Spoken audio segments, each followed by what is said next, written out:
Check size, check size, check size.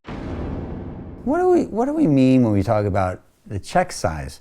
Now, you may be thinking you're talking about the size of the check, but what we're talking about actually is the amount of money that a VC or an angel typically invests. There are angels, and they typically invest between, say, $5,000 or $25,000 a check. Super angels range from, say, $50,000 to even $200,000 on a check. And then you have the VCs, the seed VCs coming in, even the Series A VCs, et cetera, coming in with a first check sometimes of $250,000 or $500,000 or more. What you hear a lot of VCs say is they have check size ranging from $250,000, say, to $3 million or $5 million or whatever. That's a big range.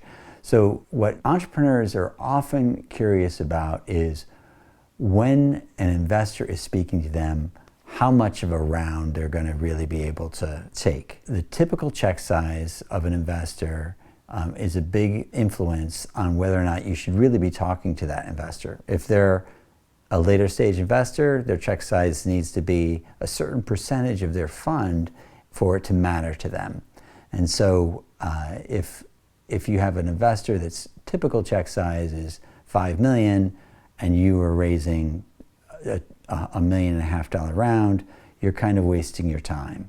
They're typically waiting to see later stage investments before they invest. So they'll talk to you perhaps to see if in 2 years you'd be an appropriate investment when you're a little further along. But you're looking for investors that are writing the checks appropriate to the size and the timing of your company. Check size. VC lingo.